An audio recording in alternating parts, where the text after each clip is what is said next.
விஸ்வடாக் YouTube channel நண்பர்கள் அனைவருக்கும் இனிய காலை வணக்கம்.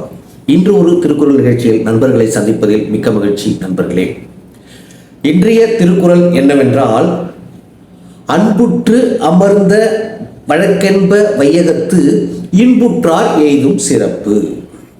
குறள் இன்னொரு முறை நண்பர்களே, அன்புற்று அமர்ந்த வழக்கென்ப வையகத்து இன்புற்றார் எய்தும் சிறப்பு. இதனுடைய அர்த்தம் என்னவென்றால் நண்பர்களே, இந்த உலகத்தில் வாழும் மற்றவர்களிடத்தில் நாம் அன்பு செலுத்தி வாழ்கின்ற பொழுது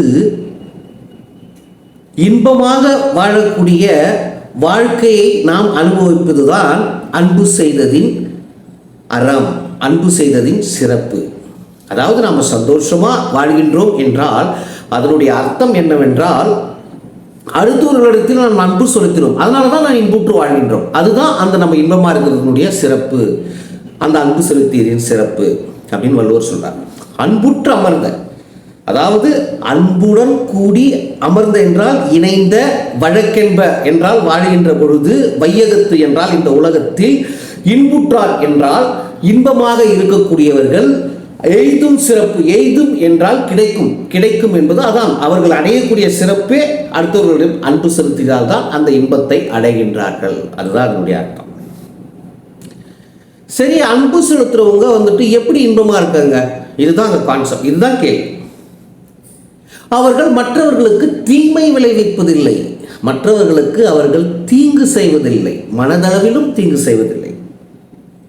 நாம் என்ன விதைக்கின்றோமோ அதுதான பயிராக வருது. கரும்பு போட்டால் கரும்பு வருது, மலாட்டை போட்டால் மலாட்டை வருது, எள்ளு போட்டால் எள்ளு வருது.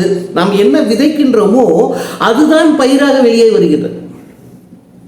நாம் அடுத்தவர்களுக்கு வந்துட்டு நன்மை செய்கின்ற பொழுது அவர்கள் சந்தோஷப்படுவார்கள். சந்தோஷப்பட்டு அதை சிறிது நாட்களில் கூட மறந்து கூட விடலாம். ஆனால் அடுத்தவர்களுக்கு நாம் தீங்கு செய்கின்றோம் என்றால் அதை அவர்கள் ஒருபொழுதும் மறக்க மாட்டார்.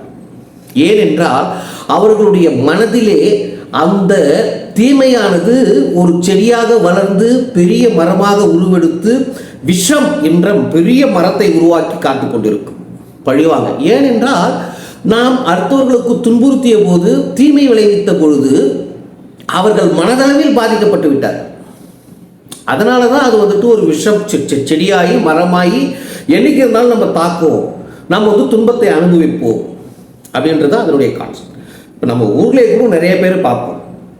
சில பேரை பார்த்தாவே சொல்லுவாங்க, எதிரி வாழ்ந்தா 8 நாளைக்கு பட்டினி கிடப்பாங்க.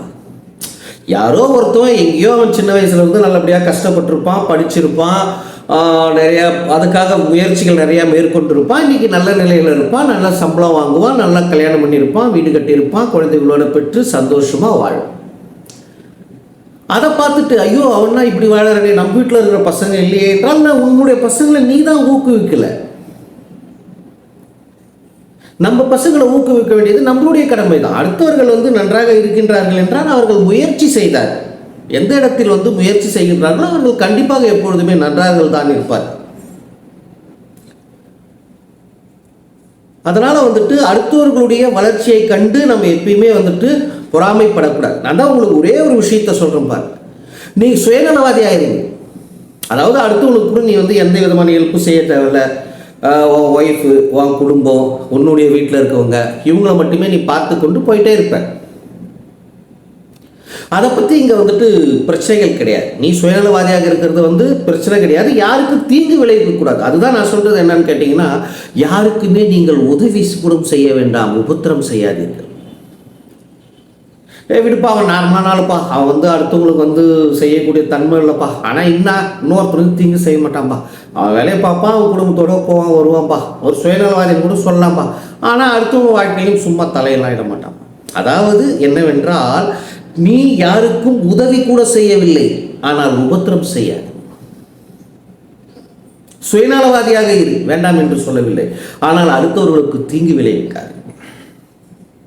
எனவே எப்பொழுதுமே இந்த உலகத்தில் ஒரு மனிதன் நன்றாக இன்பமாக வாழ வேண்டும் என்றால் அவன் அடுத்தவர்களுக்கு நன்மை செய்தவனாக இருக்க வேண்டும். எப்பொழுது நாம் அடுத்தவருக்கு நன்மை செய்கின்றோமோ அப்பொழுது நாம் வாழக்கூடிய வாழ்க்கை மிகவும் இன்பத்துடனும் சிறப்பாகவும் இருக்கும் என்று கூறி நாளை மற்றும் ஒரு திருக்குறள் நிகழ்ச்சியில் உங்களை சந்திக்கிறேன். நன்றி, வணக்கம் நண்பர்களே.